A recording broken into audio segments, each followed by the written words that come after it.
Olá, pessoal, boa tarde. Estamos aqui, gente, pelo caminho, hoje com um tema muito importante, né? Um pouquinho diferente. A gente está entrando nessa linha aí, um pouco da terapia e trazendo hoje um tema que realmente a gente precisa de conversar sobre ele, que é sobre os relacionamentos abusivos.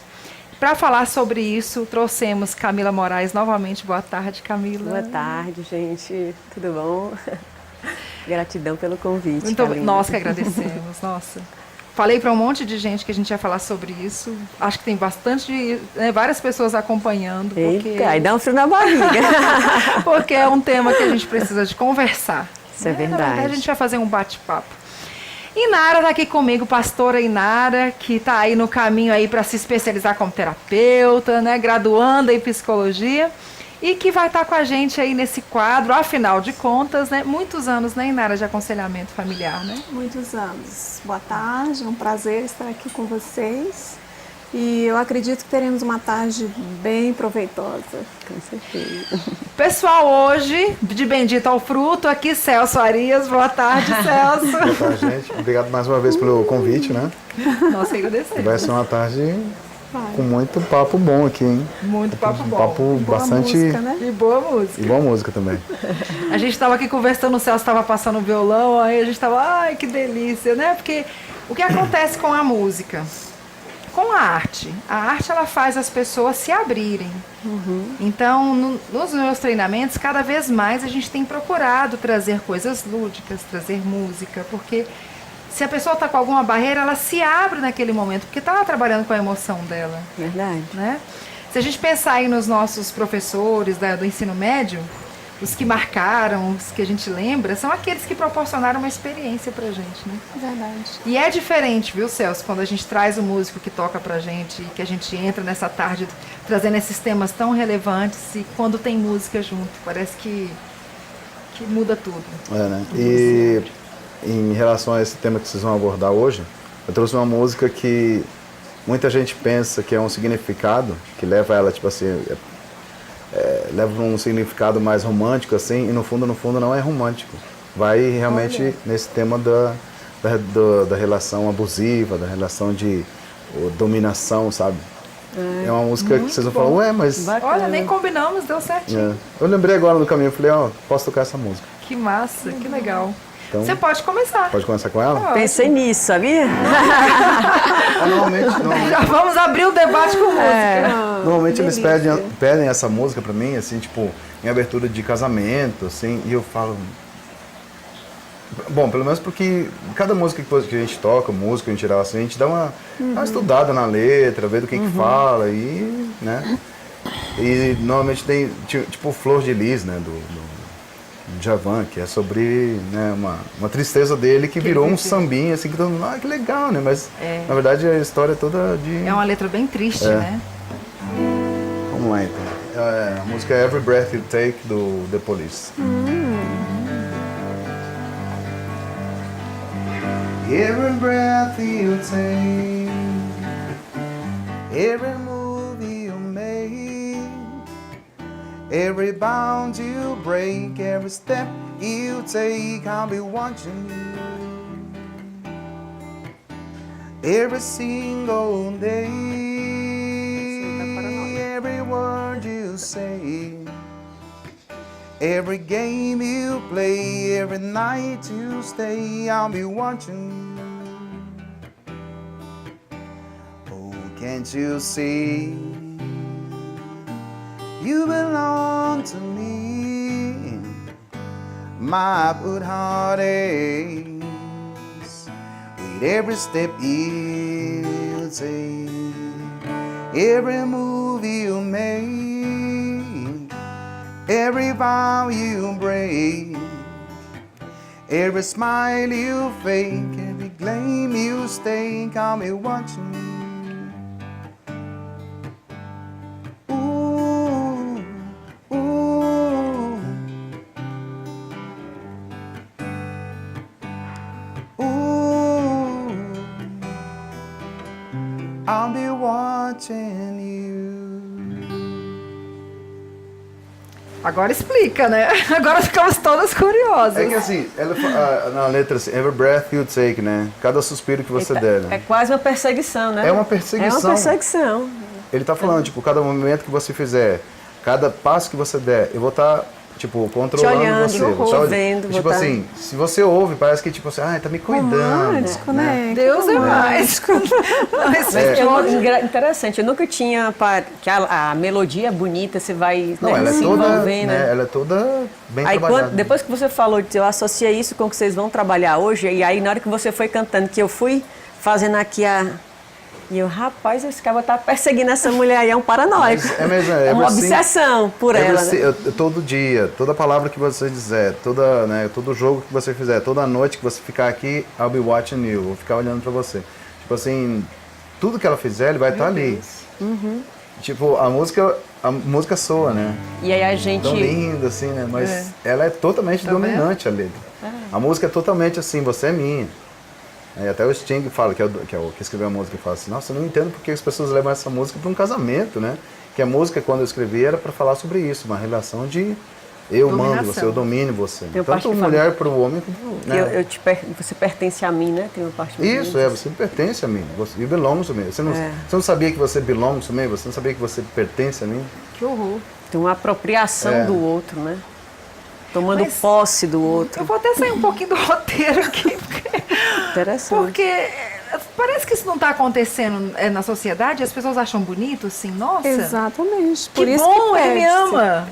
Para cantar num casamento, né? Não é uma loucura isso? E interessante é pensar como que essa construção acaba passando pela própria cultura, né? Uma cultura machista, uma cultura do patriarcado, que acaba alimentando e aí a gente vai assimilando essa ideia de que a mulher só existe a partir de um homem. Uma mulher que não casou, que não tem um namorado, que passou dos 30 anos e aí você começa a criar uma expectativa social, né, em relação a ela ser vista ou reconhecida a partir de um homem. E quanto a cultura legitima aí, eu achei legal isso que você traz. É uma visão romantizada, né? E que, na verdade... Do dever dela. Mas né? é uma visão romantizada de uma coisa feia. Exatamente. E aí como né? que... Eu ponho uma cara bonita para uma coisa feia. Como que vendem isso pra gente culturalmente como algo bonito, mas quando você percebe, é uma opressão. Né? É uma opressão. É uma opressão. É um lobo vestido de cordeiro. Exatamente. E assim, aí vem o negócio das músicas, né? Aquela do Fábio Júnior, Metade da Laranja, né? Você é a metade da laranja. Eu falo, eu não sou metade de nada. Eu sou completa. Eu sou inteira. Eu sou inteira, entendeu? Se quiser fazer uma mão com laranja, fica bom. Mas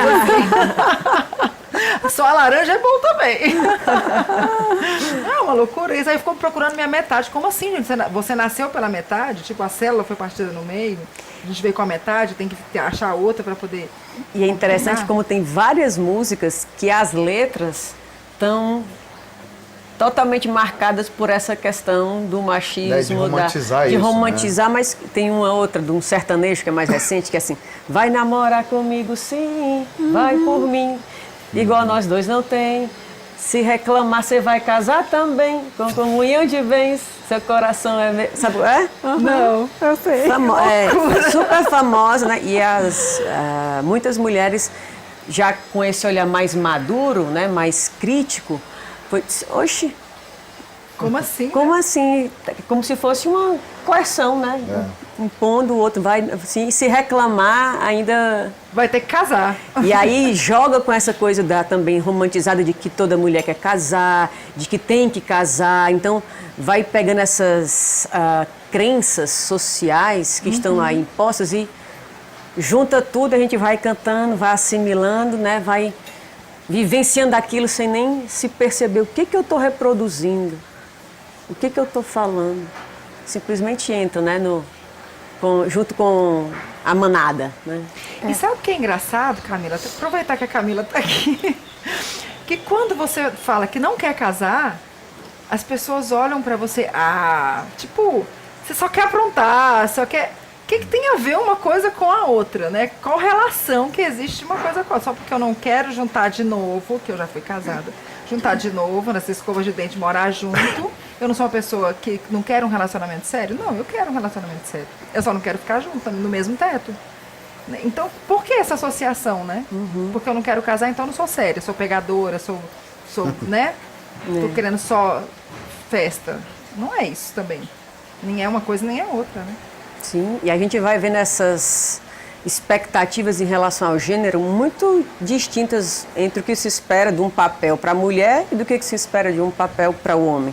Se o homem escolhe não casar, Tá tudo bem, né? tá tudo bem, né? Mas não, se a mulher Isso. escolhe não casar... Eu conversando essa semana com algumas pessoas que eu vinha fazer esse bate-papo e trabalhando também as questões de gênero.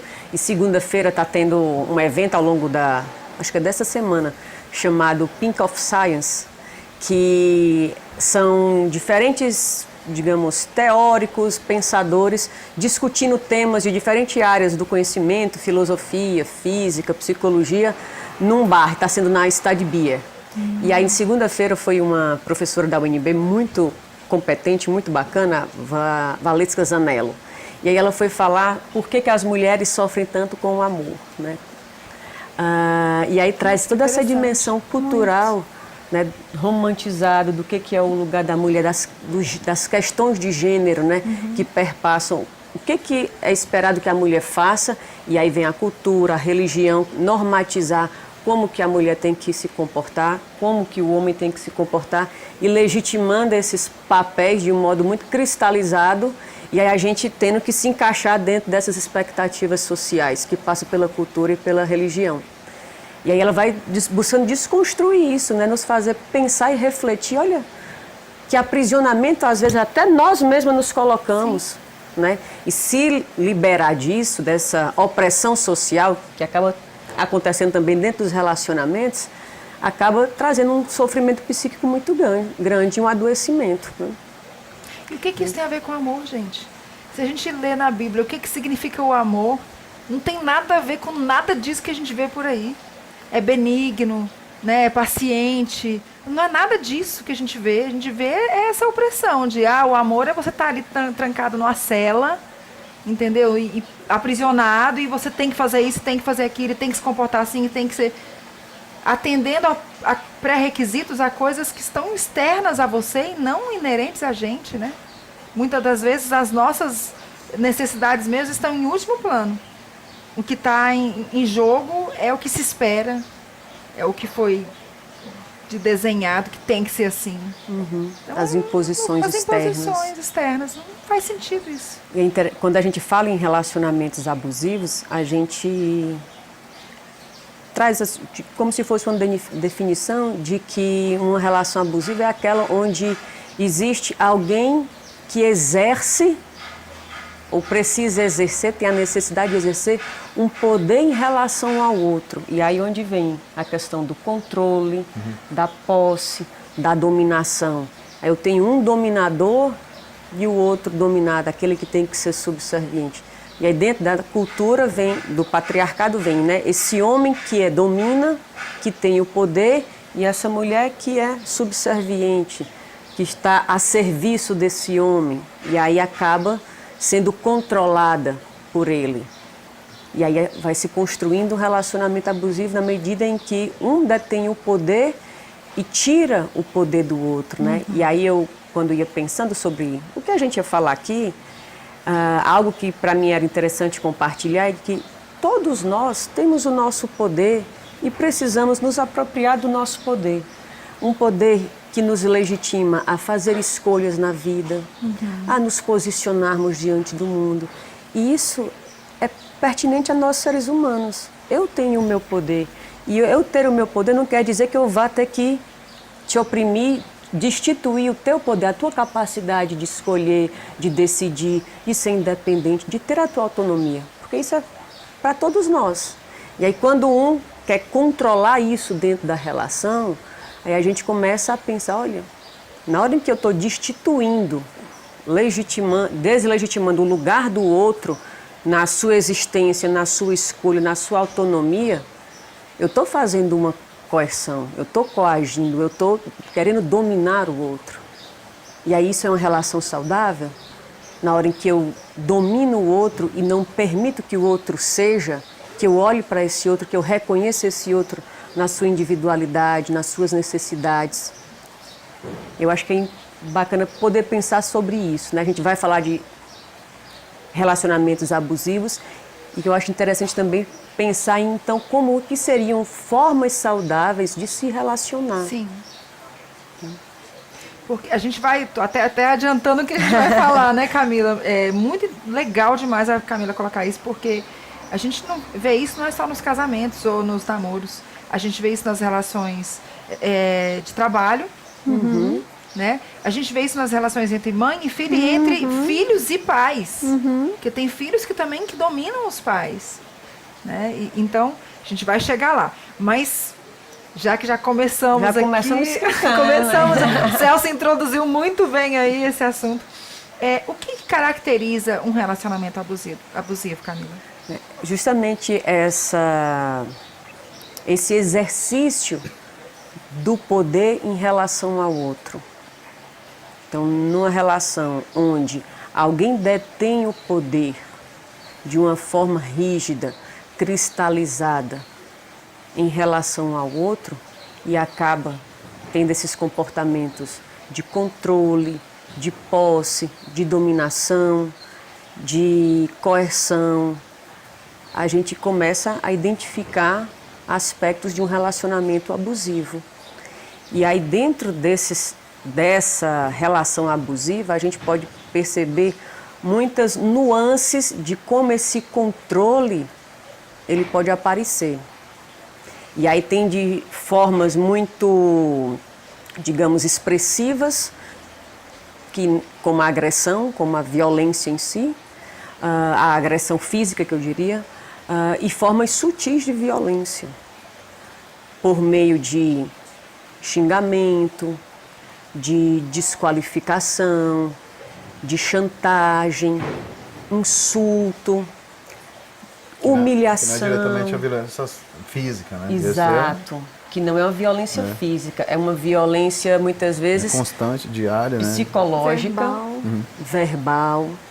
É uma violência psicológica, uma violência verbal, só que aquilo vai deteriorando o emocional do outro. O outro vai, né, eu atendo mulheres na delegacia da mulher e supervisiono estágio em violência doméstica no Uniceub, e a gente vê quanto que as mulheres chegam fragilizadas, né, um emocional totalmente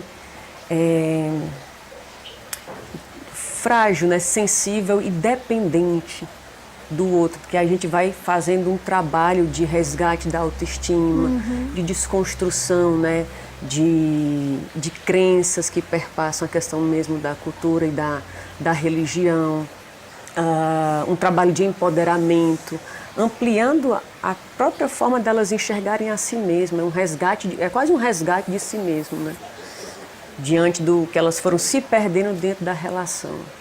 E o outro dominando, né? O comportamento de manipulação é muito frequente dentro dos relacionamentos abusivos. Que tão sutil, né? Demais. E aí, para você perceber que você está entrando dentro de uma relação assim, às vezes você nem se dá conta, porque vem com essa roupagem, como você falou, né? Pele, como é lobo em pele de cordeiro, né? E é interessante, porque o comportamento de manipulação, quando a gente para analisar, muitas vezes aquela pessoa chega sendo receptiva, cuidadosa, se importando com você, se dispondo a fazer qualquer coisa por você. Entretanto, com o passar do tempo, aquele movimento, se você não estiver atento, você vai se perder, né? Aquele movimento daquela pessoa, ela está buscando lhe conhecer para conhecer as suas vulnerabilidades, as suas fragilidades e depois usar isso contra você. Isso é bem perverso, né? Perverso demais. E por muito tempo você acreditou que era só violência na familiar, da classe baixa. Ah, joia. Né? Sempre foi a classe baixa. Não, isso acontece só com gente pobre, né? Não. E a classe média alta era tipo assim, as pessoas são muito esclarecidas, muito educadas, né? E isso não acontece. É um fenômeno que eu diria democrático. Democrático por quê? Porque está em qualquer nível socioeconômico. E assim, talvez até, não sei a estatística disso, seja até mais alto, porque eu tenho vivido algumas histórias, inclusive estou buscando ajudar uma pessoa. E a primeira coisa que o opressor faz, no caso quando é marido, é jogar com a questão econômica. Ah, sim. Aí vem, né, os desafios de sair de uma relação abusiva, porque existem muitos desdobramentos, inclusive a dependência financeira ou a diminuição desse padrão financeiro no momento em que você toma uma decisão por sair. Como que vai ser o desdobramento disso? Porque quando você tem filhos, é a primeira coisa que passa na sua cabeça. Cara, eu não sou louca, eu não vou... meus filhos não podem pagar por um erro que eu cometi. Então, eles vão deixar de estudar na escola que eles estudam, eles vão deixar de ter o padrão que eles têm, por minha causa. E aí entra naquele ciclo da culpa, né? E aí, não, a culpa é minha, não fui eu que fiz besteira, fui eu que escolhi errado, ou sei lá o que passa pela mente. Eu vou aguentar isso pelos meus filhos, porque eu não vou poder dar isso, então eu vou aguentar essa situação pelos meus filhos. E aí permanece dentro daquela relação que é extremamente violenta, agressiva. E o que acontece, eu quero falar isso para as mulheres, para todas as pessoas, mas em especial acho que as mulheres sofrem mais com isso. Acontece muito com mulheres que não têm independência financeira. Né? Então, realmente é desesperador, porque ela vai pensar, o que eu vou fazer? O que eu faço? Só que, quando ela se submete a isso, tudo bem, manteve o padrão dos filhos, vão continuar na escola e tal. Mas ela vai entrando num poço sem fundo tão grande que daqui a pouco ela nem boa mãe ela vai conseguir ser. Porque ela vai num processo de anulação tão grande. Como é que você vai passar a felicidade para os seus filhos ou autorizar os seus filhos a serem felizes se você não experienciar felicidade na sua própria vida?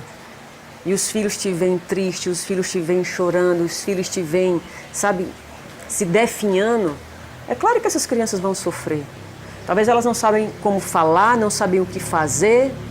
Vai tentando, né, proteger ou se aliançar a essa mãe. Mas será que essas crianças estão felizes mesmo? Vendo uma situação dessa, vivenciando um contexto de violência? Não. Isso traz danos, sequelas emocionais para essas crianças. Tanto na infância, como também esse modelo de uma relação violenta no contexto da família, ele acaba sendo aquilo que aquela criança vai aprender e corre o risco de ele reproduzir isso nos relacionamentos futuros. E aí a gente chama uma perspectiva transgeracional da violência, que é, se eu experienciei violência na minha primeira infância, na minha infância, na adolescência, se a relação dos meus pais era violenta, abusiva, isso aumenta a probabilidade de eu reproduzir isso, porque foi isso que eu aprendi e eu acabo reproduzindo na minha forma de me relacionar com o outro. Hoje em dia a gente tem um trabalho, né, de questionar muito, até dentro das escolas, sobre os papéis rígidos em relação ao gênero, né? Porque essas ideias trazem sofrimento não só para a mulher, mas para os próprios homens, né?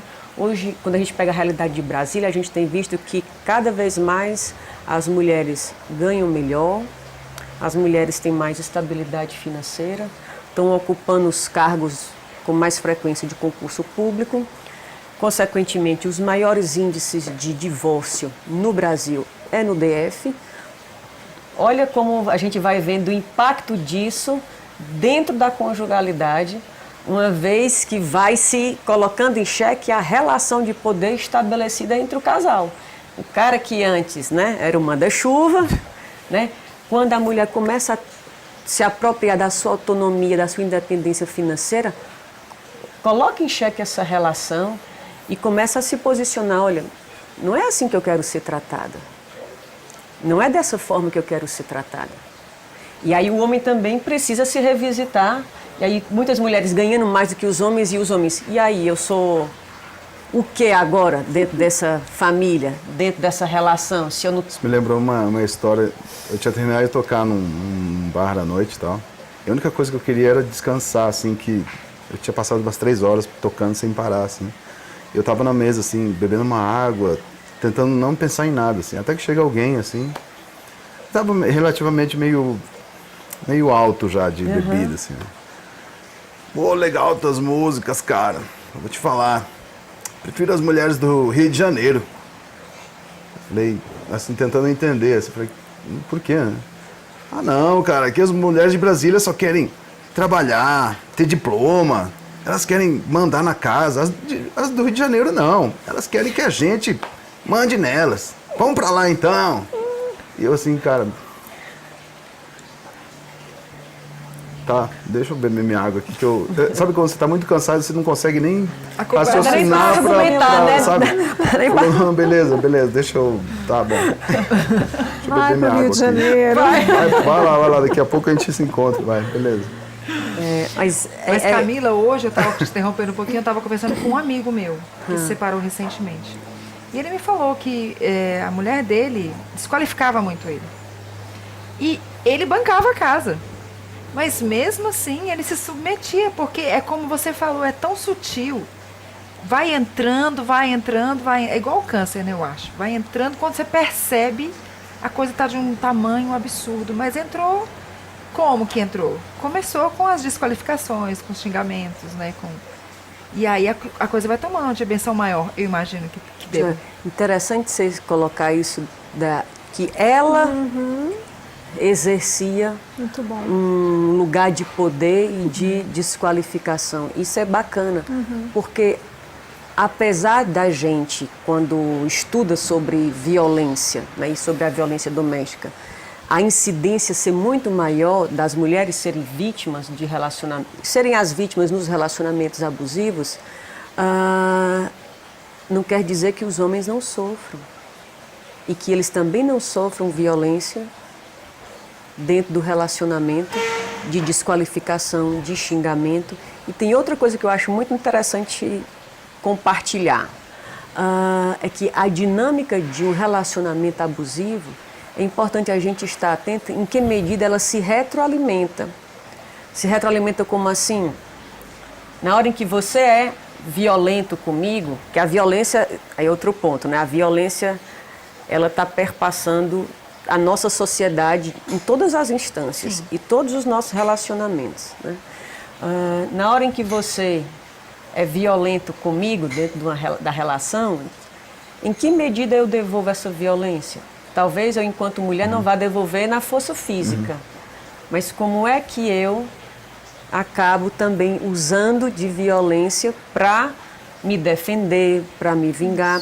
E é interessante, tem estudos mostram que as mulheres, muitas vezes, que chegam a cometer o ápice, né, de uma agressão física, de matar, de esfaquear, de agredir, elas cometeram isso porque antes elas foram se sentindo agredidas e violentadas pelo parceiro.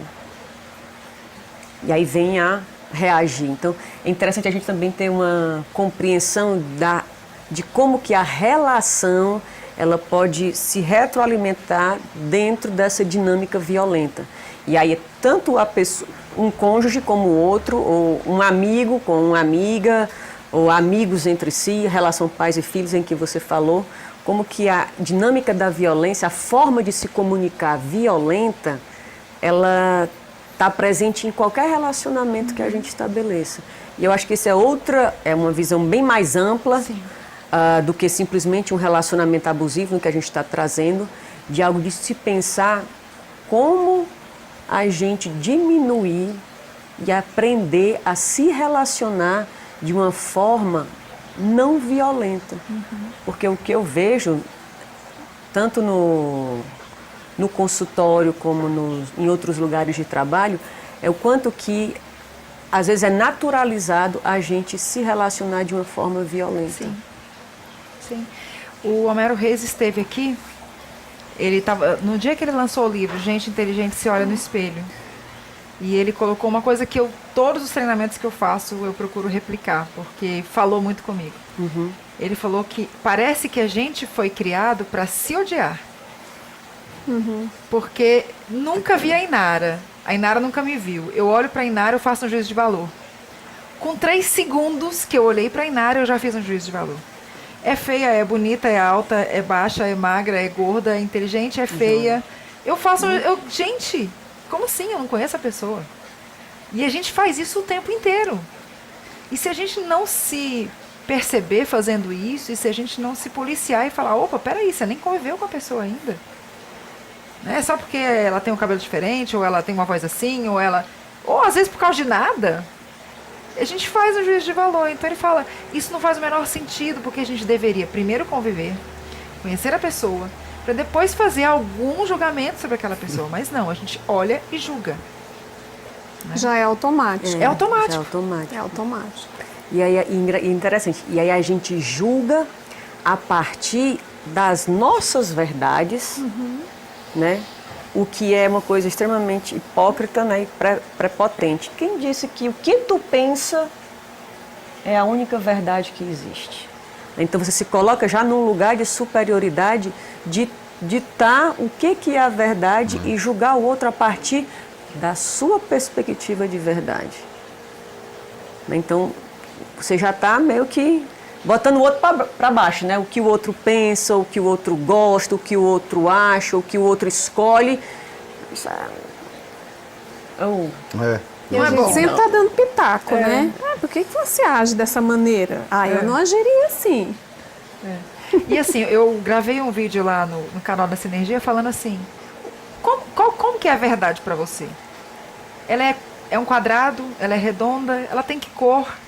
Ela é alguma coisa concreta que você possa descrever para que você possa dizer, isso é a verdade? Absoluto. Absoluta, pronto. Tá aqui a verdade. Tá, descreve tua verdade para mim, para eu saber como é que é essa verdade que eu nunca vi. Porque é abstrato.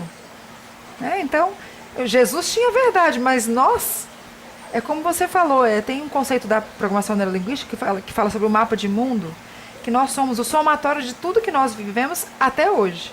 Então, o meu olhar sempre vai ser baseado nas minhas experiências. Então, se eu tive uma experiência boa com uma pessoa que usa um negocinho assim na cabeça igual o Celso, eu vou gostar dele. Mas se eu tiver uma experiência ruim, eu já vou olhar para ele e não vou gostar dele. E aí o exercício é poder se revisitar nisso. Isso. Né? Porque aí se eu generalizo, eu não me E a gente permito... sempre e a gente tende a generaliza. generalizar. Eu não me permito a conhecer o que está aqui atualizado, né? O que está acontecendo, quem é essa pessoa, como que ela se coloca, o que ela me toca. Eu estava num treinamento falando sobre isso, aí eu perguntei para as meninas, tem alguém que te fez sofrer, que você teve uma experiência que não foi legal? Aí a moça falou, teve sim, teve um namorado, eu tive um namorado que se chamava Michael, que foi muito ruim para mim, me fez muito mal e tal. Falei, como seria se você conhecesse o homem da sua vida hoje que se chama Michael? Ela falou, eu nem daria oportunidade. Eu já olharia para ele, Deus me livre, não quero nem te conhecer. Eu falei, mas como assim? O que o segundo Michael tem a ver com o primeiro Michael? Mas é onde que entra os traumas, né? Aquela experiência marcou de uma forma negativa e até conseguir, né, se desprender disso, curar a si mesmo, né, em relação a essas experiências negativas, também é um processo de autoconhecimento e de olhar para si. E o contrário também é verdadeiro. Se eu gosto muito de uma pessoa que tem determinada característica física, tem um determinado nome, se eu conhecer outra pessoa parecida, eu já vou para a relação diferente, né, muito aberta, e eu posso até me dar mal. Né, porque as generalizações são os filtros que a nossa mente faz. Né? Inara, você ia falar? Não. Não? Nara fica aqui só captando. Vou aqui, falo um pouquinho ali. Camila, quais são os primeiros indícios de uma relação que tende a ser abusiva? Aqueles pontos que a gente falou dos comportamentos, né? Que nem ele... É Edson, né? Celso. Celso. Que nem o Celso falou do comportamento de dominação, de posse, controle, do xingamento, as violências sutis que a gente comentou, né? Os xingamentos, desqualificação, humilhação, querer pequenas coisas.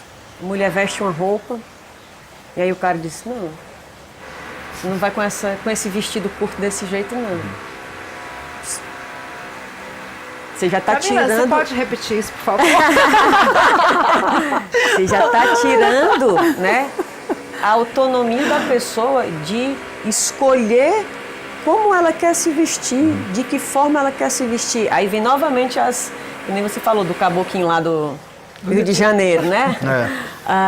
Já vem as expectativas aí, né, sociais e os estereótipos estabelecidos. A mulher que veste roupa curta, não sei se pode usar a expressão, vou colocar só o P, né? Eu disse, olha, eu não posso usar a roupa que eu quero, do jeito que eu quero, sair do jeito que... Eu tenho que me vestir de forma que eu vá ter que responder à expectativa do outro. Né? Aí entra outros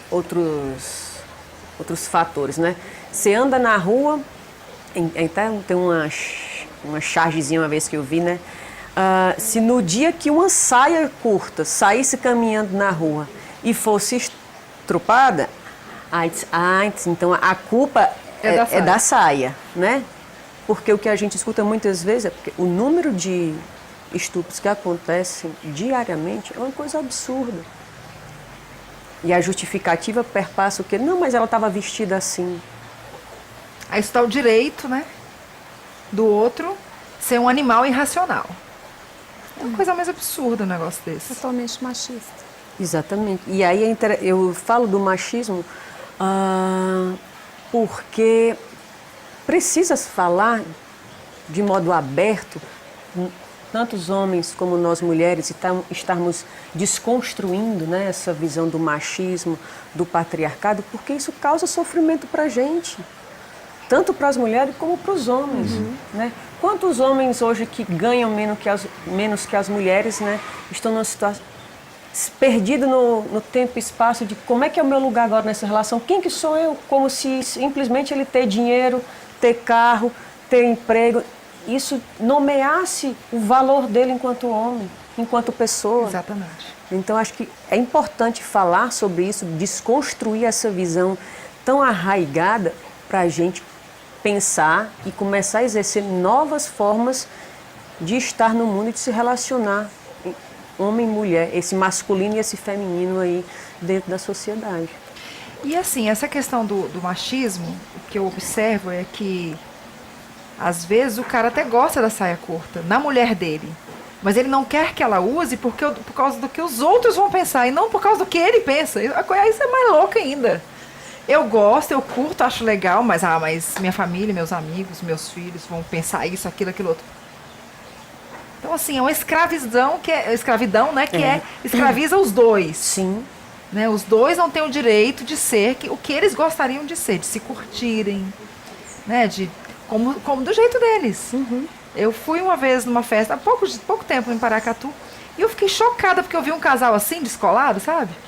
A mulher não era uma mulher nova, mas ela tava lá com um shortinho, com uma blusa transparente, e o cara super curtindo a mulher dele. Eu falei, gente, isso é tão raro. Né, assim, os dois super... Você via que eles estavam numa vibe legal, os dois ali. Ninguém tava em uma noia, nem uma paranoia por causa da roupa, por causa daquilo. Então, não é bom. Mas é o que eles têm de significado da palavra possessão, sabe, também. Tipo, o que significa para eles possessão? Ela é uma posse minha, eu sou uma posse dele, sabe? Tipo, já começa aí também, sabe? Essas definições do poder de ter, tipo assim, você é minha propriedade, sabe? Então você vai ter que fazer você vai ter que se vestir do jeito que eu quiser, controle, né? Ali fora, aqui dentro também. As pessoas com quem a gente vai se relacionar também, vai ser desse jeito. E você, não, eu sou o homem e posso fazer o que eu quero. Aí a gente volta lá para o século, sei lá qual século, né? Que até hoje ainda tem resquícios fortes. Bastante. E é interessante, a gente está falando sobre a questão do abuso, mas é muito interessante a gente pensar, por exemplo, foi dito o exemplo da mulher que está se vestindo e o marido chega e fala, você vai sair com essa roupa você não sai.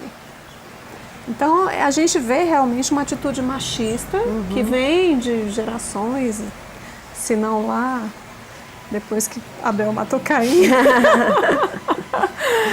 E é interessante, assim, o homem, ele pode falar para a mulher, no caso, relacionamento, do que ele gosta e do que ele não gosta. Olha, eu não gostaria que você saísse, mas você vai sair não porque você é propriedade minha.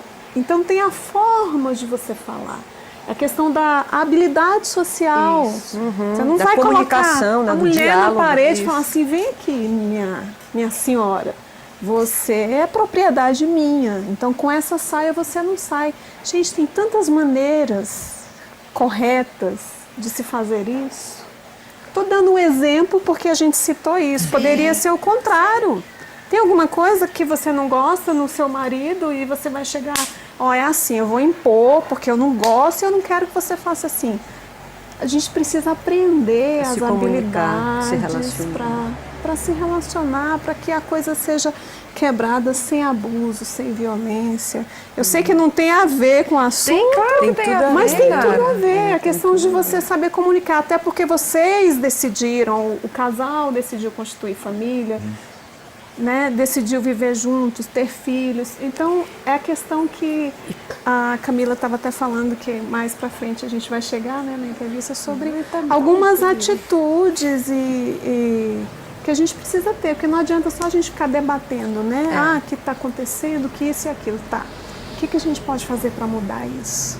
O que você fala tem tudo a ver, né, sobre a forma de se comunicar, de se relacionar, de como promover isso. Exato.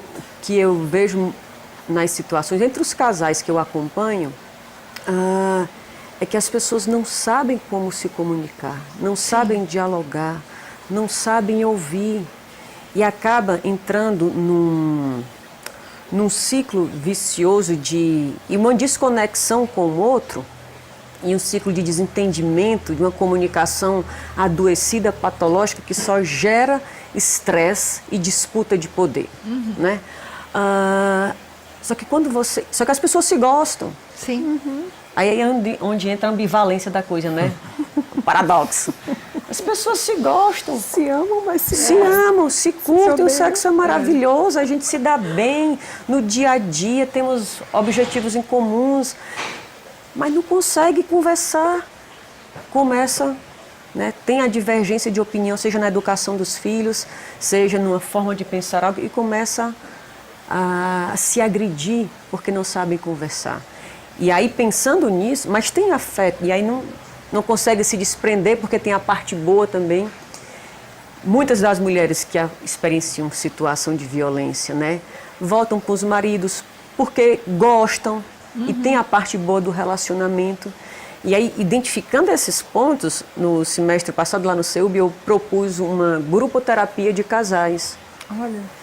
E o objetivo era justamente esse, trabalhar com os casais as habilidades comunicacionais, habilidades sociais para casais, para aprender como que a gente resolve os conflitos, como que a gente negocia, como que eu falo, o que eu estou sentindo, de que forma isso que você está fazendo está me afetando, está me incomodando.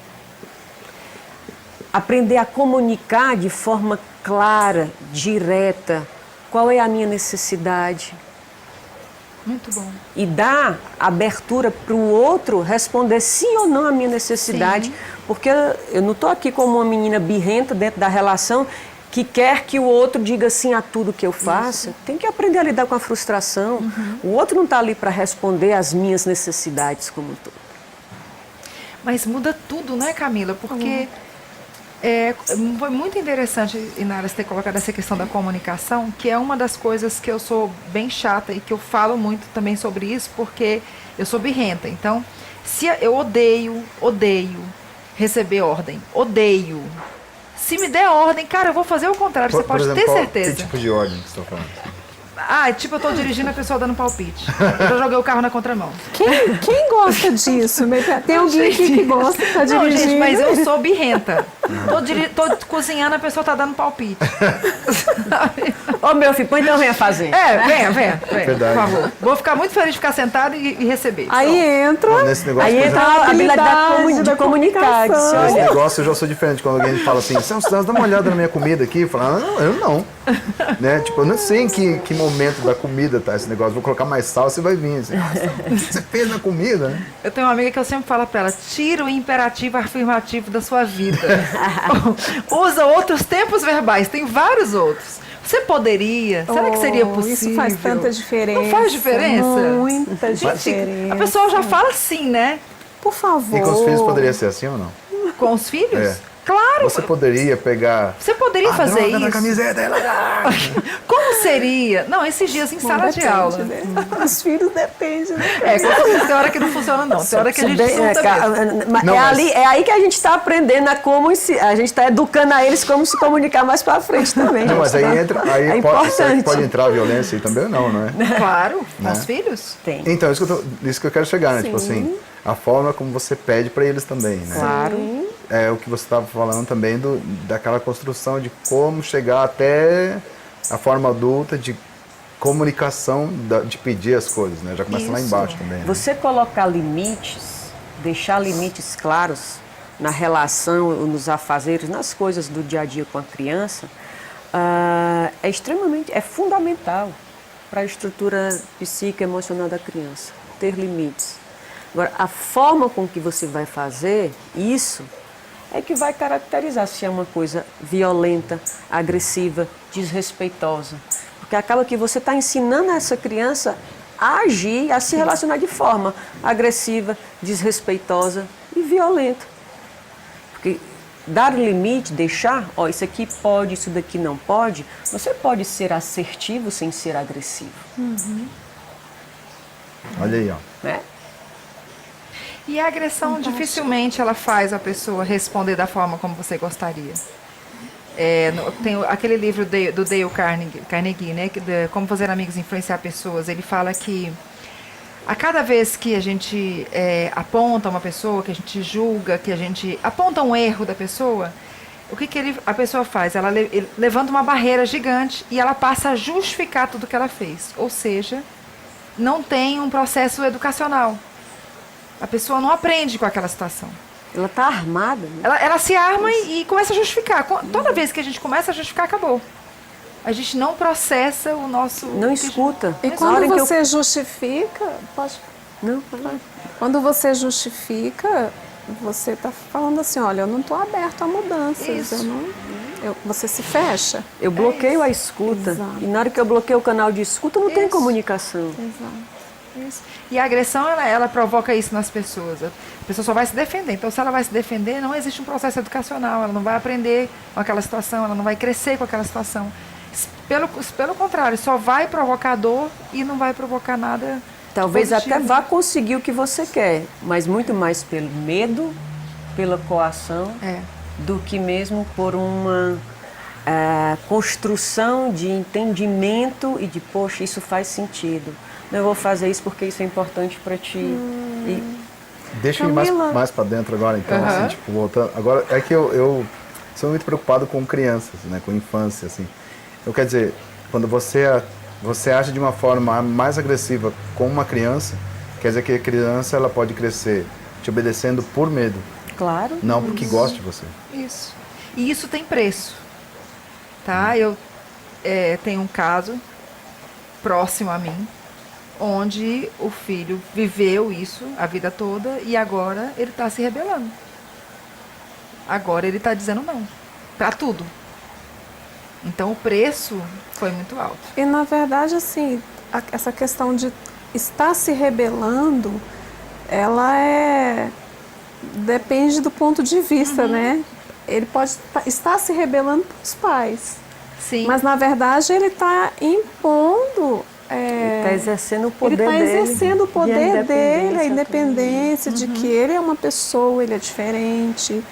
Eu não sei se é o caso. Eu acredito né? que sim, eu acho que ele está buscando o lugar dele no mundo. É que Ele não- foi que não- subjugado a vida inteira, Isso. ele aceitou por imposição e por medo a vida toda e agora ele quer se encontrar como ser humano. Quem eu sou aqui? E aí faz um movimento extremamente abrupto e Exatamente. muitas vezes violento, porque a forma que eu também aprendi não foi através da violência e da imposição, da coerção. Então eu também sou agressivo, que é para conseguir romper com isso daqui e experienciar algo diferente. É isso.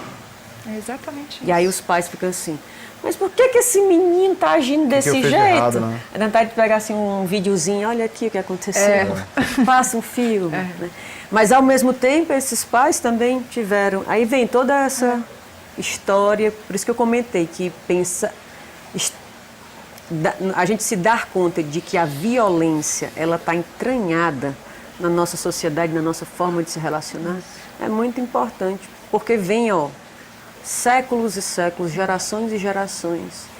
E eu cada vez mais eu vejo movimentos de propor uma forma empática, né? Vem os trabalhos em habilidades sociais, vem muitas pessoas promovendo cursos sobre comunicação não violenta, falando de empatia.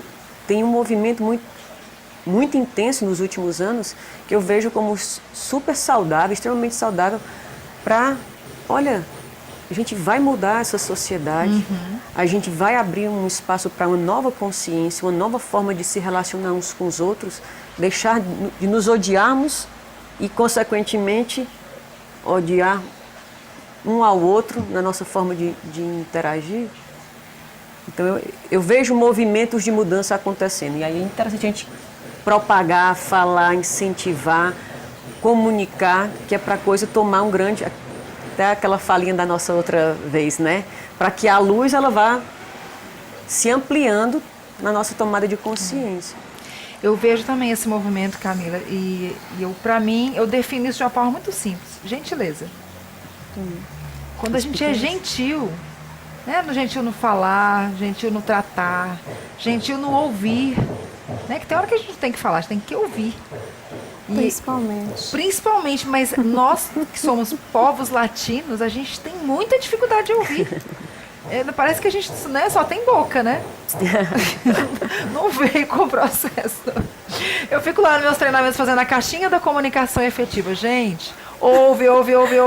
Mas eu acho que isso é inerente ao ser humano, não é, Camila? Mas eu acho que essa o povo questão... latino é mais assim, que a gente é tudo muito intenso. Ouve, nem processa e blá blá blá, já É vomita questão a da resposta. cultura, sim. É cultura, né? Cultural. Que a gente Mas é filho. falando de falar do que sente, assim, de soltar logo? De soltar, tipo, você nem terminou a frase. Como é que é briga de marido e mulher? Você nem terminou a frase, eu já quero te dar resposta, eu já quero argumentar, eu nem ouvi o que você falou. Você começou a falar, eu já... Mas uma de vocês falou sobre isso, né? Da justificativa logo, assim, né? Vou justificar logo o meu erro. Ou justificar para não aceitar isso. Não, vou justificar, vou me proteger e vou... Em vez de ouvir, né? Refletir e aí soltar uma. Né? Olha, tá, beleza, eu queimei o almoço, foi mal. Vou lá fazer de novo, né? Tanto o marido que cozinha, que é eu que cozinho em casa, né? O cara que cozinha como ela, né? Qualquer erro, né? De justificar, a cada momento justificar, em vez de aceitar não, ouvir, né?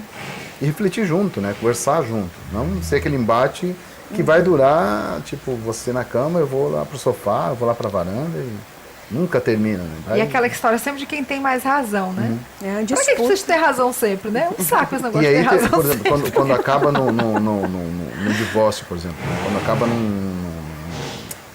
né, na separação, por exemplo, fica aquele jogo de quem que teve razão. Né? Não, ela tá certa porque ainda bem que ela saiu dessa vida, né? E aí fica aquele jogo de, tipo assim, principalmente no Facebook, né? Eu vou postar aqui, aí tô melhor hoje, né? Hoje ainda bem que eu saí dessa coisa, né? Tipo assim, não está resolvido, não foi resolvido ainda, né? Tipo assim, se fosse bem resolvido, cada um já estava na sua já. E provavelmente vai levar para outra relação. É. Esse já é tema de outro programa. Gente, eu vou pedir um intervalo, a gente volta daqui 5 minutinhos. Tem que lembrar desse intervalo. Você vai se despedir com o que eu falei mesmo? A gente vai voltar. Ai, ai. O Celso já volta depois tocando pra ele.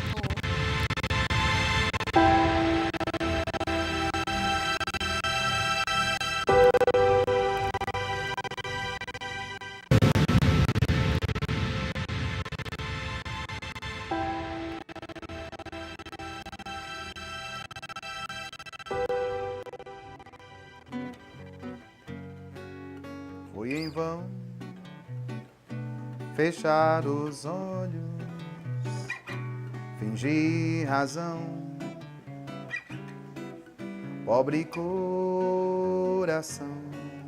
Foi em vão não se deixar levar,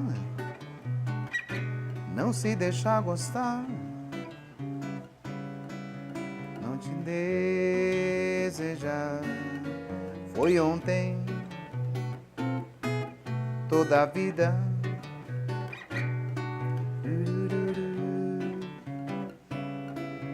Deixa eu ficar, só quero saber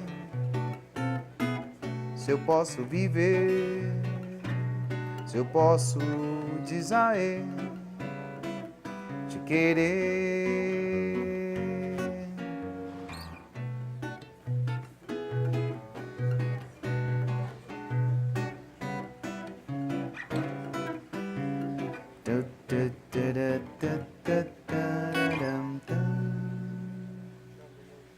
Muito bom.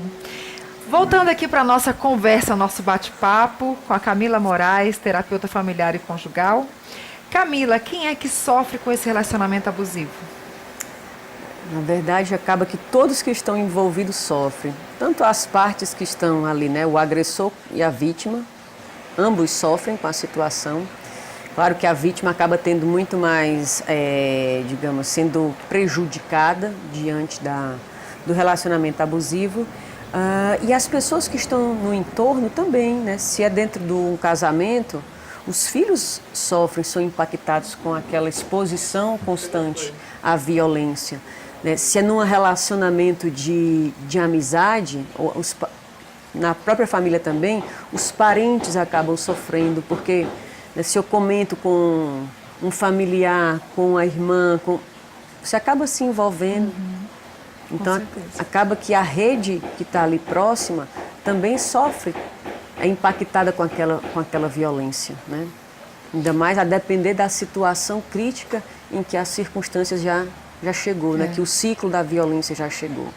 Que é interessante clarificar como que acontece essa dinâmica da violência dentro do relacionamento.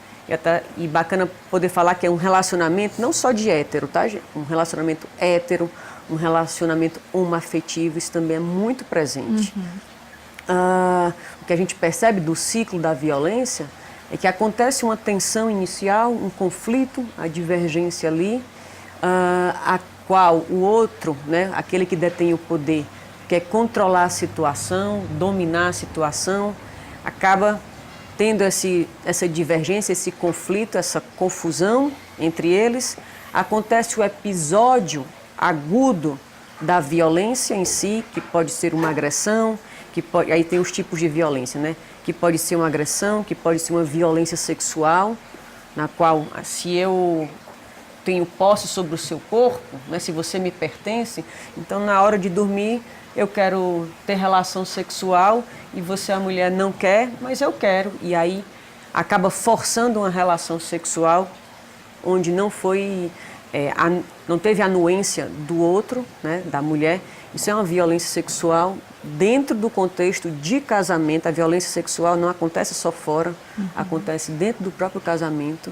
Né? E isso acaba sendo um desafio porque se vem aquelas questões, né, culturais e religiosas, de que se eu estou no casamento, eu vou ter que ter relação sexual mesmo sem querer, porque ele é meu marido, senão ele vai atrás de outro.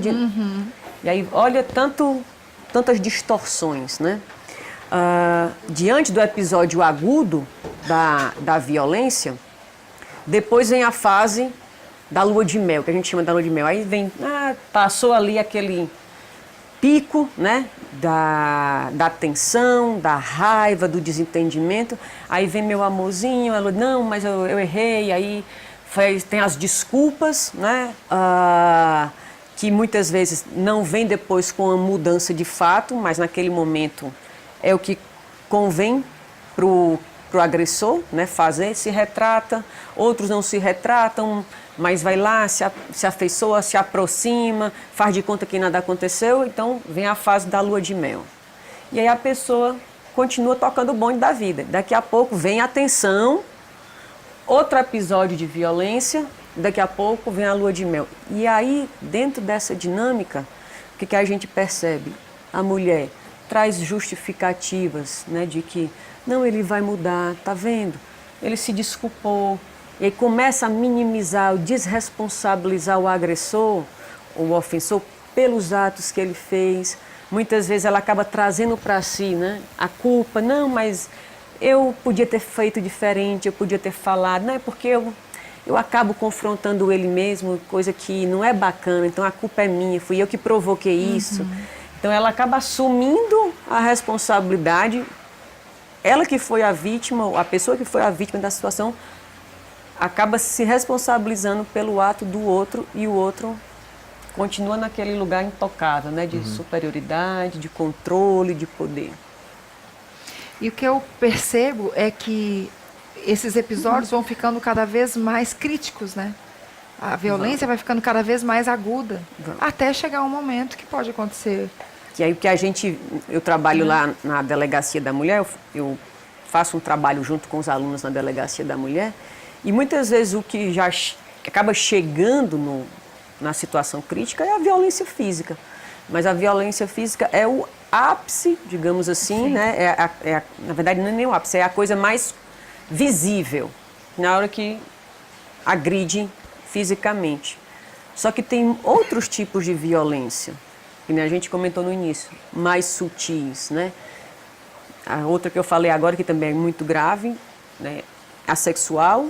Então a gente tem a violência física, a violência sexual, a violência patrimonial, quando se destrói algum bem, né? Ou tira o bem, quebra o celular, né? Joga computador, coisas, né? Algum bem está sendo destruído. A violência psicológica, que é extremamente sutil, né? Porque aí vem os xingamentos, as desqualificações, as humilhações, e aquilo ali, vai acontecendo no cotidiano da vida. E a violência moral, quando tem atitudes de difamar, de caluniar, né? De denegrir a imagem do outro. Então, na Lei Maria da Penha, a gente tem essa caracterização desses 5 tipos de violência. Camila, você comentou sobre um fenômeno que se chama gaslighting, é isso? Gaslighting. Gaslighting é um tipo de violência psicológica que tem se nomeado, já existia, mas a gente vai aprendendo e vai nomeando as coisas, né? Que é a violência psicológica caracterizada pelo o agressor, ele, como é que eu diria, acaba causando uma confusão mental na própria vítima, tipo assim, distorcendo as coisas que ela fala. Então ela diz uma coisa e aí ele joga com aquilo que ela diz, distorcendo, fazendo com que ela acabe, não sei se você se intitulando de louca. Não, você está louca. Não aconteceu isso não. Eu não disse isso não. Então, a ponto da pessoa ficar desnorteada, desacreditando até naquilo que ela está compreendendo, que ela está entendendo. Eu disse, não, rapaz, será que foi isso mesmo que aconteceu? Começa a colocar em xeque a própria percepção dela. E isso vai cada vez mais limitando essa pessoa até de ter uma compreensão, uma clareza do que está acontecendo consigo. Nossa, loucura. Bem, e agora a pergunta mais difícil, né? Quais são as principais dificuldades para uma pessoa sair de uma relação abusiva? Aí entra um ponto até que você já falou, Isso é né? difícil, né? É muito, pelo que a gente acompanha, é uma situação extremamente delicada. Tem pessoas que passam 15, 20 anos dentro de um relacionamento que é abusivo. Quando a gente vê mulheres já nessa faixa de 50, de 60, né? Passou um casamento, diante daquela situação. E aí, como é que eu saio disso? Porque é um desafio, né? Porque tem questões emocionais envolvidas. A pessoa acaba criando um nível também de dependência afetiva daquela relação. E você falou também a questão da dependência financeira. O próprio desconhecimento em relação a como é que que trâmites jurídicos terão a partir do rompimento disso daqui, dessa relação. Como é que vai ser a minha vida? O que eu vou fazer? Então, todas essas questões que ficam, né, com uma interrogação de como que será a continuidade, acabam dificultando as pessoas que estão em situação, né, dentro de um relacionamento abusivo ou em situação de violência, de fazer esse movimento de sair dentro da relação, dentro daquela situação abusiva. E aí, bacana perceber que hoje existe um aparato, um instrumental de rede de proteção à mulher que sabe dos desafios, do quão difícil é sair da relação e muitas vezes o risco que as mulheres correm, né, ao fazer uma denúncia, ao sair, porque ameaças, né, elas acabam sendo alvo de muitas ameaças.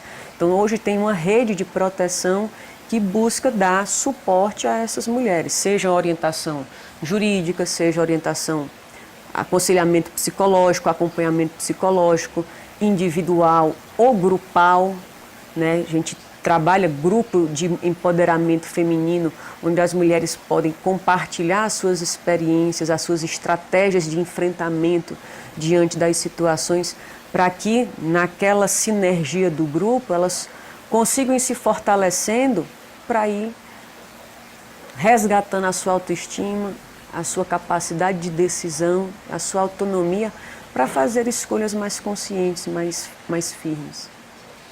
Como é que a família pode ajudar quando a família identifica esse relacionamento abusivo? Porque você até colocou aqui que a família sofre demais, né? O pai, a mãe, os irmãos que vêm. E muitas das vezes eu acho que as pessoas ficam meio que com as mãos atadas, né? Porque a própria vítima, quando ela não consegue sair, e ela não se percebe dentro de uma relação abusiva muitas vezes. Ela não entende que é isso que está acontecendo com ela. Então, como é que a família pode ajudar? A primeira coisa que eu diria é acolher essa pessoa, né? Porque se você vem com julgamentos, você não vai ajudar. A pessoa vai acabar se retraindo e nem compartilhando talvez mais aquilo que acontece lá dentro. E uma das questões que a gente percebe é que dentro da dinâmica abusiva, aquele que é o abusador, digamos assim, o agressor, ele tende a justamente fazer um movimento de isolar aquela pessoa para que ele possa ter o controle da situação. Então, quanto menos pessoas influenciando a vida daquele outro, melhor para ele, porque aí ele se torna o centro da vida dela. Então, se a gente, na hora que isso vem à tona, que ela compartilha ou pede ajuda, a família, se vem um movimento de julgar, de criticar, não vai ajudar. Vai atrapalhar e corre o risco dela não compartilhar mais. Então, o movimento, a primeira coisa seria, de fato, acolher. Agora, claro que é desafiante para a família também. No momento em que ela não consegue sair, em que a pessoa não consegue sair da dinâmica da violência, da situação abusiva, acaba sendo sofrido para quem está acompanhando, para quem está participando daquilo, né? Você vê uma pessoa que você ama sofrendo diante de uma situação que você vê que não é bacana, que está fazendo mal a ela, você quer tirar ela de lá, mas ela não está pronta para sair, ela não quer sair ainda, não se dá conta do que está vivenciando. Então, por isso que acaba que o relacionamento abusivo impacta todo mundo que está ali no entorno de alguma forma. O acolhimento, eu diria que é o primeiro ponto, né, de acolher essa pessoa e, aos poucos, ir clarificando e mostrando para ela, né, com muita clareza, com muita amorosidade. Olha o que está acontecendo, é isso que você quer? Mostrando, educando. Às vezes a pessoa precisa de informações, porque as pessoas não se dão conta que elas estão vivendo uma relação abusiva. E é interessante que é um processo de se perceber, e se sentir e comunicar. Eu tenho umas alunas que acompanham um grupo de mulheres, né? E foi muito interessante que num dia lá de uma vivência tinha uma senhora que ela interrompia todas as falas. Ela não deixava nenhuma outra participante falar e ela interrompia. Então ela era extremamente invasiva na fala das outras participantes. E a terapeuta que estava conduzindo estava extremamente incomodada com aquilo, sentindo desconforto. A gente na supervisão discutindo, né, o atendimento, como é que tinha sido. Falando, eu disse, eu já estava com raiva, eu já estava irada, indignada com aquela mulher que não deixava ninguém falar, que não... E aí eu disse, olha, isso era uma possibilidade de intervenção. A pessoa, eu disse assim, você percebeu que você estava sendo agredida? Porque na hora em que alguém chega, né? Cearense adora cutucar. Eu não cutuquei nenhuma vez aqui, né? Eu estou invadindo o espaço do outro, né? Se tu não me comunica, e eu nem me percebo que eu estou invadindo, que eu estou sendo agressivo, que eu estou te desrespeitando. Se tu não me comunica isso, como é que também eu vou ter clareza de me revisitar, de me repensar?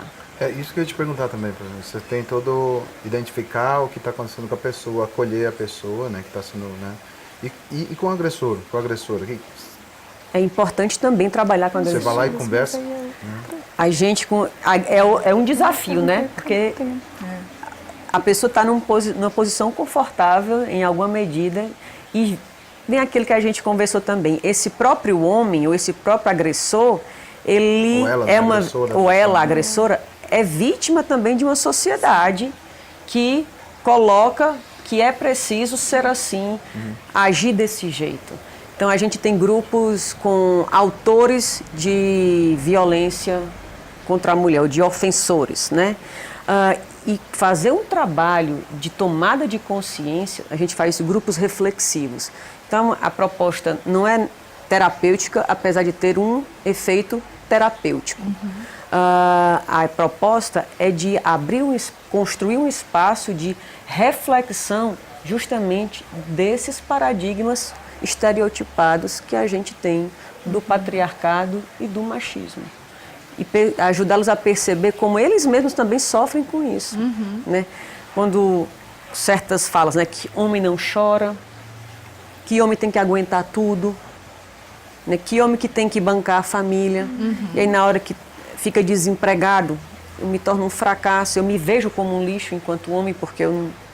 Então a gente vai buscando desconstruir certas crenças, né, que estão impostas aí, que acabam sendo violentas tanto para os homens quanto para as mulheres, na medida em que é um processo só de repetição, de reprodução, sem uma visão reflexiva do impacto que aquilo está trazendo para as nossas vidas. Né? Mas é um desafio. É um desafio, porque a cultura... Você está tão entranhado, está tão naturalizado que, e ampliando, abrindo esse espaço de reflexão, é um trabalho de formiguinha. Do mesmo jeito que abrir um espaço para essas mulheres perceberem a situação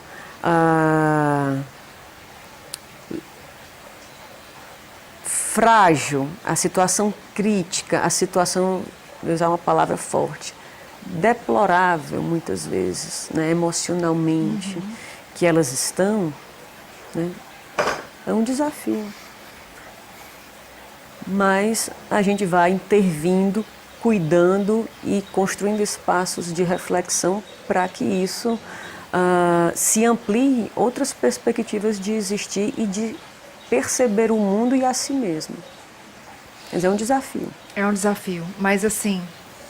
Eu fiquei muito feliz, Camila, quando você aceitou o nosso convite para poder falar sobre isso, porque conversando com várias pessoas que estão ao meu redor, eu percebo como eu também não tinha esse entendimento de que a relação abusiva, o conceito que se tem é aquela relação onde a mulher apanha do marido.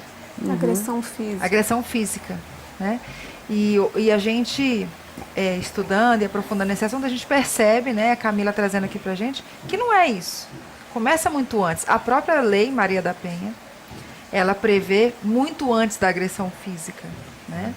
Os xingamentos e tal, aquela relação manipuladora, né, onde manipula o outro, fica implantando ali sugestões para a pessoa, você é isso, você é aquilo. E as relações violentas a gente tem percebido cada vez mais frequente desde o namoro. Dentro das universidades, os namoros, né, já serem relações extremamente abusivas. E quando você fala isso da gente ter conhecimento para ter clareza e poder pensar e mudar a realidade é importante. Até eu trouxe essa cartilhazinha que a gente trabalha com os alunos, que a gente trabalha junto com as mulheres. Vamos conversar. Cartilha de enfrentamento da violência doméstica e familiar contra as mulheres. A gente trabalha com as mulheres, trabalha com os alunos e também acaba que é uma psicoeducação também para a gente perceber os diferentes tipos de violência, identificar e construindo outras formas de se relacionar. Excelente. Camila, você tem um programa, eu acho que os meninos estão com a imagem aí. Você fala um pouquinho pra gente do... É uma dupla de psicólogas que está iniciando agora dia 30 de maio. Um grupo de empoderamento feminino no espaço do consultório, no espaço clínico, buscando trabalhar com mulheres que estão experienciando situação de violência ou que querem compartilhar suas experiências para fazer essa troca. Então vai ser em maio, tem as datas no folderzinho, em maio, junho, eu acho que até a primeira semana de julho, uma vez por semana, nas quartas-feiras, acho que é de 2h30 às 3h30, ou é 2h40. Tá lá, ó. Tem ali? O banner. Então, elas pediram para eu divulgar, então, como eu acredito no trabalho. A gente... 30 de maio, 6, 13, 20 e 27 de junho, 4, 11, 18 e 25 de julho, 1º de agosto, sempre das 14h15 às 15h45. Aonde é o Centro Empresarial Norte, ok? E como é que faz para as pessoas terem acesso a esse banner? Vão achar nas suas redes? Eu coloquei no meu site, eu compartilhei no meu site e estamos divulgando nas redes sociais também, no Instagram. Tá, como é o seu site? Meu site é www.camiladiaquinomorais.com.br. Lá eu estou divulgando essa proposta de trabalho em grupo com mulheres e a gente vai divulgar nas redes sociais também, no Instagram. É gratuito, Camila? Vai ter um preço acessível. Entendi. Preço, que não tem informação? Vai ter um preço acessível, porque é um trabalho de grupo, num espaço particular, então não é uma ação, não é um projeto social. Tá. Mas o valor vai ser algo acessível de acordo com o que elas propuseram. Eu estou olhando aqui o banner, ele tem aqui um e-mail. Então, quem quiser informação pode entrar no seu site, que vai achar que tem um telefone também. Ótimo. Tem o contato das meninas aí, da Jéssica. Muito bom, muito bom. Maravilhoso. E Nara, o que você achou, Nara, dessa tarde? Nossa, eu estou aqui perplexa, né? É muito enriquecedor, né? A gente trocar experiências e compartilhar e saber realmente que a gente sempre tem que aprender, dentro daquilo que a Kalina falou, né? Quantas pessoas não sabem realmente o que é um abuso, o que é uma violência. Não é simplesmente algo físico, né? E vai além disso, né? Eu acho que os prejuízos físicos, eles são fortes, mas eu acredito que os psicológicos são muito mais os emocionais, fortes, os traumas emocionais, os traumas. Então, foi uma tarde assim proveitosa demais. Muito bom estar aqui com vocês. E não custa, né, Inara, a gente ter essa postura educativa com os nossos amigos. Claro. Verdade. Né? Claro. Tá sempre alertando e Claro. falando, olha, não precisa ser assim, não precisa falar assim, né? Colocar mais gentileza na sua fala. Né? Eu sou a chata, né? Porque eu fico o tempo todo igual o feedback, né? Às vezes a pessoa vem, deixa eu te explicar, feedback, você chama a pessoa num canto, conversa com ela. No feedback não é exposição, porque o nome disso é feedback. Bem isso. Bem, Eu não aceito feedback, se quiser me dar feedback eu aceito, feedback não. Gente, foi maravilhoso. O Celso vai encerrar pra gente cantando, né, com essa voz maravilhosa. Camila, muito Eu obrigada. que agradeço a oportunidade. Vamos combinar já a sua volta. Né? Sim. Ainda tem coisa muito importante aí pra gente Estou falar. aqui para compartilhar o conhecimento, né? É Ele é isso para aí. ser propagado. Isso É isso aí. mesmo. Estou vencendo a minha timidez com o intuito de fato Não, compartilhar. esse monte de conhecimento não pode ficar aí guardado, não. Tem que compartilhar. É verdade, tem que transbordar. verdade. Junho, vamos conseguir uma agenda novamente, Vamos né? sim. Falar sobre suicídio infantil. Vamos. Adolescência. Importante, né, gente? Pessoal, muito obrigada. Quarta-feira que vem o Celso vai encerrar, nós não estamos acabando, mas eu quero só avisar para vocês que quarta-feira que vem a gente está aqui com o Clube do Livro. Vamos falar sobre o ensaio sobre a cegueira do Saramago. Temos o Encontro Nacional do Caminho da Graça, acho que é 28, 27, 28 e 29. Tá lá o banner. Inscrevam-se. Só vocês jogarem na internet Encontro Nacional do Caminho da Graça. Vai ser maravilhoso, serão 3 dias de muito aprendizado também. Vem pessoas do Brasil todo. Se Deus quiser, vai ser maravilhoso.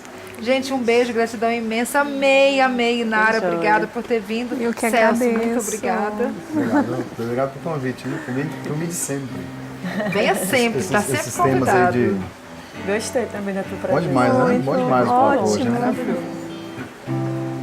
Música calma. You got that look again, the one I hold I'd had when I was in.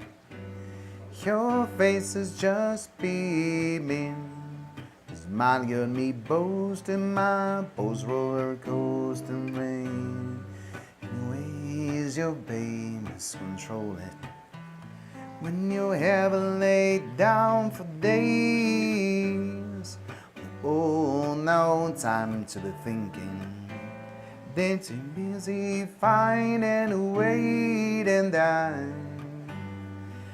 know I do most anything you want. Hey, I try to give you everything you need. I can see that it gets to you. I don't believe in many things but in you. I